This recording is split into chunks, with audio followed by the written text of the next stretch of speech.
chers étudiants, Bac 1, sciences maths, sciences expérimentales, l'explication comment réaliser une courbe de fréquence, un histogramme de fréquence.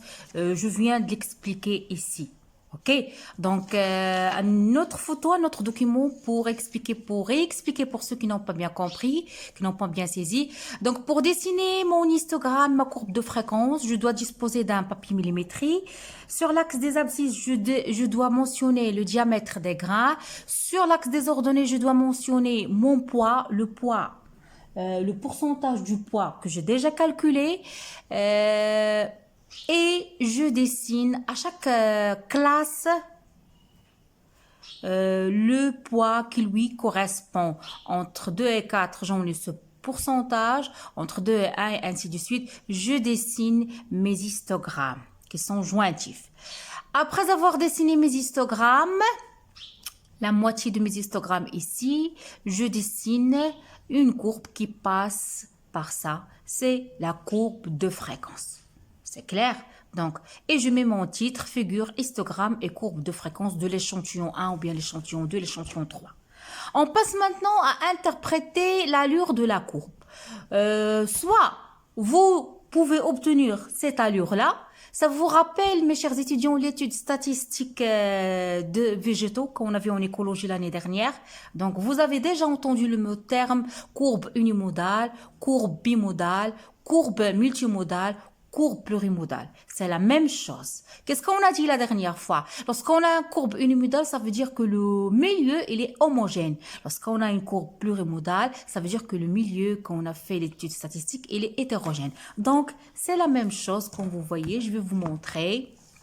Donc, attendez, je règle un petit peu la caméra. C'est clair? Est-ce que c'est clair? Oui, c'est bien.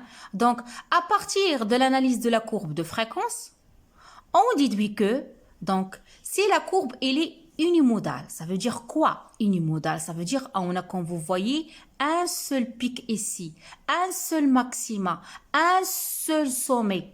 Lorsqu'on a lorsqu'on a une courbe de fréquence qui est caractérisée par la présence d'un seul sommet, d'un seul pic, d'un seul maximum, je vais la nommer une courbe de fréquence unimodale. Et qu'est-ce que je peux conclure? Que le sable que j'ai étudié, c'est un sable homogène, ramel mutajanis, d'où il peut provenir de plage, il s'agit d'un sable de plage, ou bien un sable éolien, transporté par le vent, ou bien un sable fluviatile que je peux trouver dans le fleuve, lorsque je trouve ce cas-là.